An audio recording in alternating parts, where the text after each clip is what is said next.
Good morning सभी को और स्वागत है आप सभी का एक नई वीडियो में। तो कल के वीडियो में हमने बताया था कि हमने हमारा बल्क शुरू कर दिया है और ऑलमोस्ट 300 कैलोरीज सरप्लस में खाना भी शुरू कर दिया है। बट टू बी ट्रू, हमने हमारा बल्क 2 हफ्ते पहले ही शुरू कर दिया था और ऑलमोस्ट हमारे फोटोशूट को ख़त्म होने के बाद ही हमने मंडे से 300 कैलोरीज सरप्लस में खाना शुरू कर दिया था।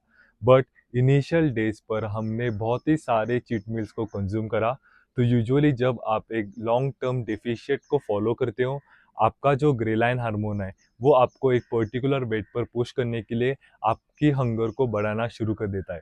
लेकिन जैसे जैसे आप उस हंगर हार्मोन को कंट्रोल करते हुए अपने कैलोरीज को धीरे धीरे कम करते हुए अपने डेफिशिएट को मेंटेन करते हुए आगे बढ़ते जाते हो, आपका जो मेटाबॉलिक रेट होता है वो धीरे धीरे कम होना शुरू हो जाता है।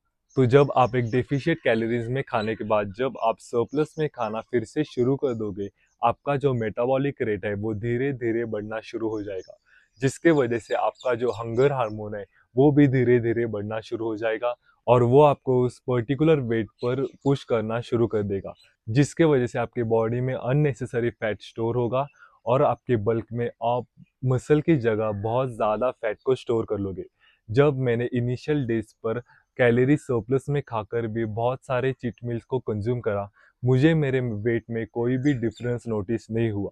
बट जब हमने संडे पर अपने मेजरमेंट्स को लिया, हमारे बॉडी के कई पार्ट्स पर हमें फैट को स्टोर होते हुए देखा और मेजरमेंट्स में बहुत ही ज़्यादा डिफरेंस दिखा, जिसके वजह से हमने फिर से एक वीक डेफिशिएट में खाना शुरू करा और हर दिन 10,000 स्टेप्स करने के बाद जब हमारे मेजरमेंट्स उस दिन वाले मेजरमेंट्स से मैच हुए, तभी हमने हमारे बल्क को शुरू करा, क्योंकि हम नहीं चाहते थे कि हम इस बल्क में बहुत ज़्यादा फैट को अपने बॉडी में स्टोर करें, जिससे कट करने के टाइम पर हमें उस फैट को निकालने के लिए बहुत ही ज़्यादा प्रॉब्लम्स को फेस करना पड़े। तो अभी ऑलमोस्ट 8 बज चुके हैं, तो अभी हम सीधा अपना ब्रेकफास्ट बनाएंगे।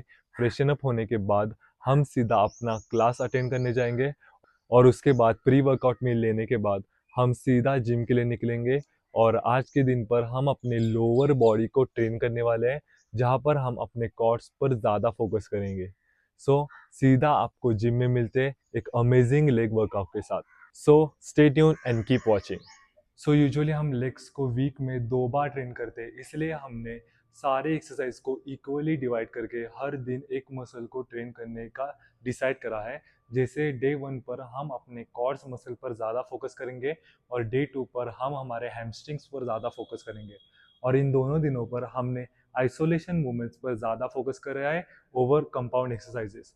तो यूजुअली जब हमने अपना कट शुरू करा था, हमने अपने लेग डेज पर बहुत सारे कंपाउंड एक्सरसाइजेस को ऐड करा था ओवर आइसोलेशन मूवमेंट्स। और उन सारे कंपाउंड एक्सरसाइज को परफॉर्म करने के बाद आइसोलेशन मूवमेंट्स को परफॉर्म करने के लिए हमारे अंदर इतनी एनर्जी ही नहीं बचती थी, जिसके कारण हम कुछ आइसोलेशन मूवमेंट्स को एंड में जाकर छोड़ देते थे या फिर उन्हें परफॉर्म भी नहीं करते थे।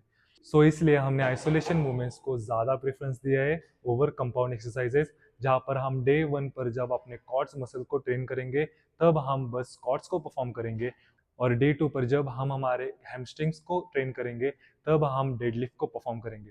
तो यूजुअली मैं स्क्वाट्स को स्मिथ मशीन पर परफॉर्म करता हूँ। तो स्मिथ मशीन पर परफॉर्म करने का बस एक ही रीज़न है, जब मैं स्क्वाट्स को बारबेल स्क्वाट रैक पर परफॉर्म करता था, पता नहीं क्यों जब भी मैं अपने फेलियर के करीब जाता था, मेरे माइंड में एक एंजाइटी डेवलप होनी शुरू हो जाती थी कि मैं इस रेप को कंप्लीट कर पाऊंगा या फिर नहीं, या फिर मैं कहीं फेल ना हो जाऊं।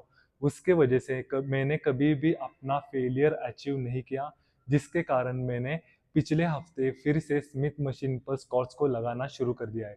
क्योंकि वहाँ पर स्क्वाट परफॉर्म करते समय मुझे एक बात हमेशा पता होगी कि किसी भी पोजीशन में अगर मैं उस रेपिटेशन को फेल करता हूँ तो मैं किसी भी पोजीशन पर बारबेल को इजीली लॉक कर सकता हूँ। तो ये हमने स्क्वाट्स को बारबेल पर परफॉर्म करना ठीक समझा। So let's go for our first working set. Let's go.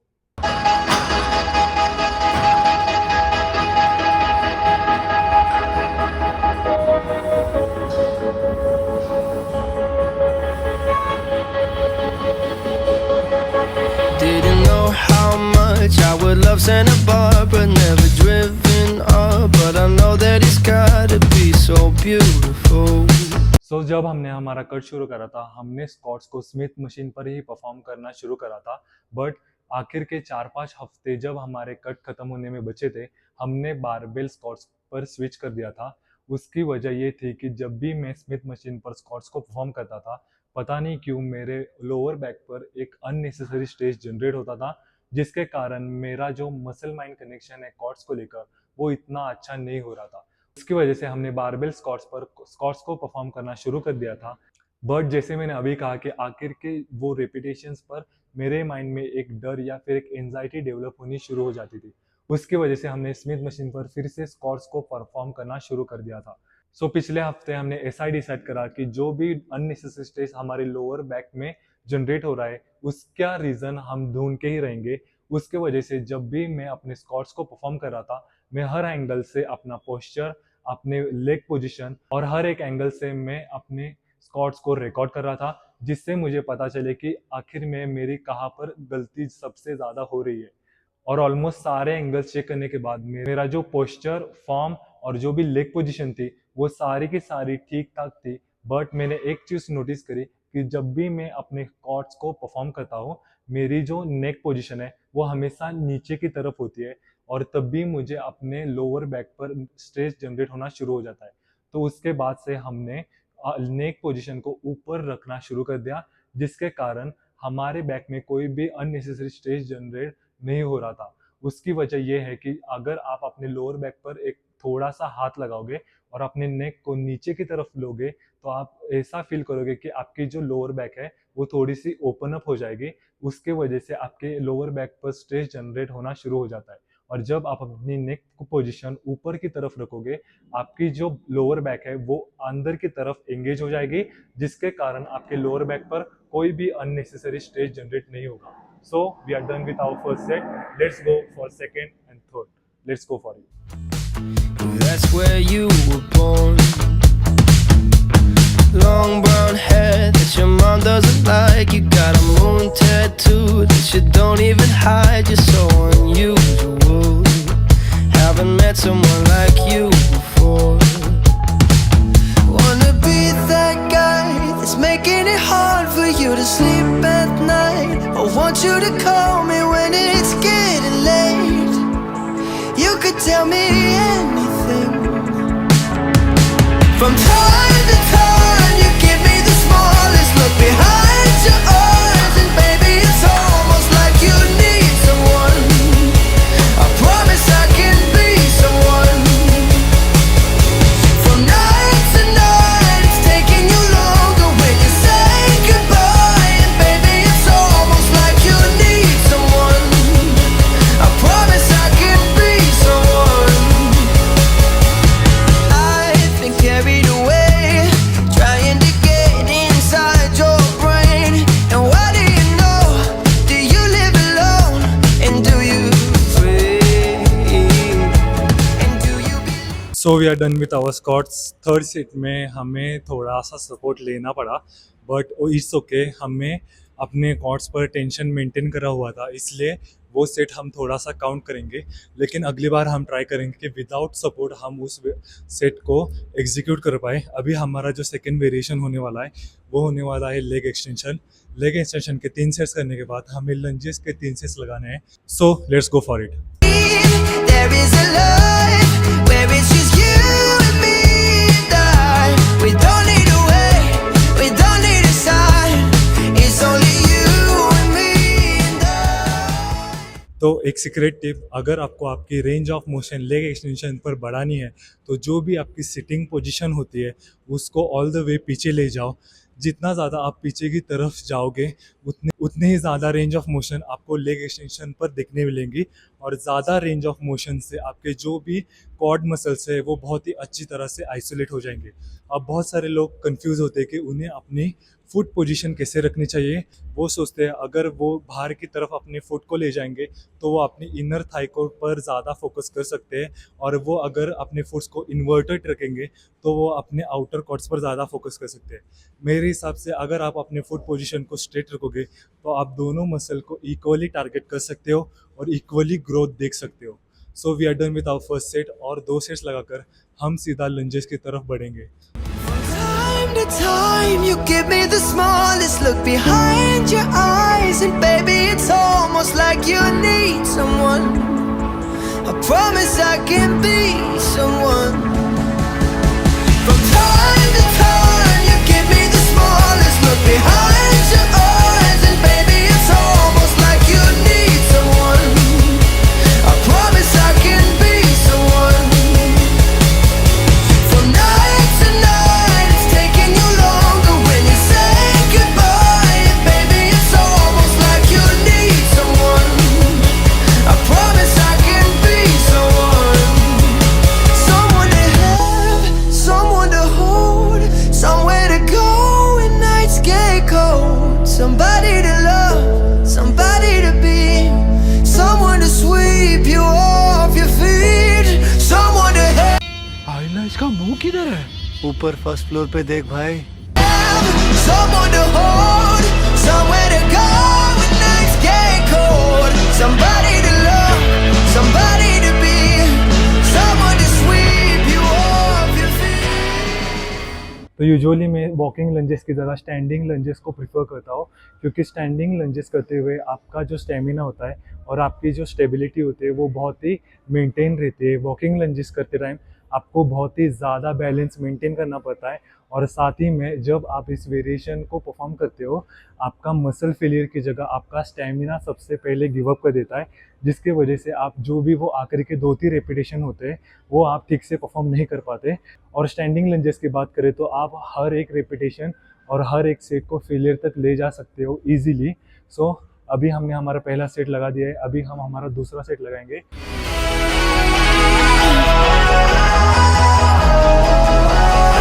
That someone is me. That someone is me. From time to time, you give me the smallest look behind your eyes, and baby, it's almost like you need someone. I promise I can be someone.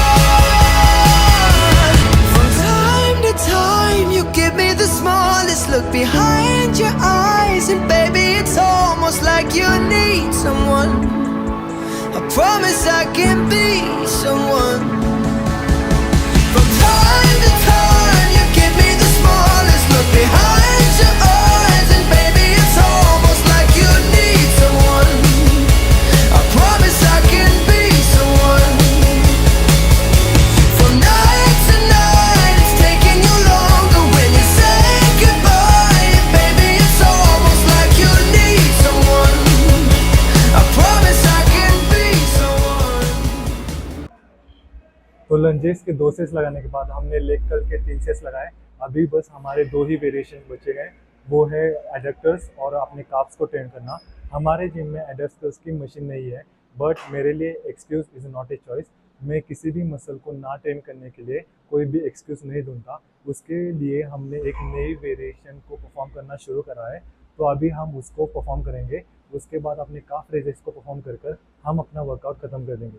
So let's go and complete our workout. तो अगर आपके gym में भी एडक्टर्स को train करने के लिए कोई भी मशीन अवेलेबल नहीं है, तो सिंपली आप इन्हें केबल स्टेशन पर परफॉर्म कर सकते हो।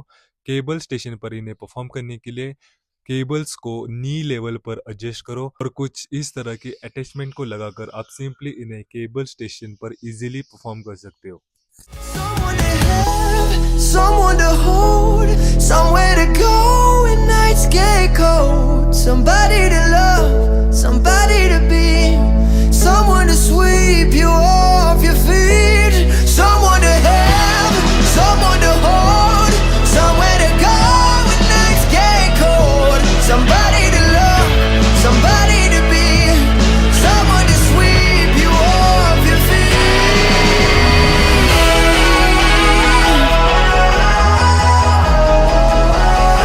That someone is me. That someone is me. From time to time, you give me the smallest look behind your eyes, and baby, it's almost like you need someone. I promise I can be someone.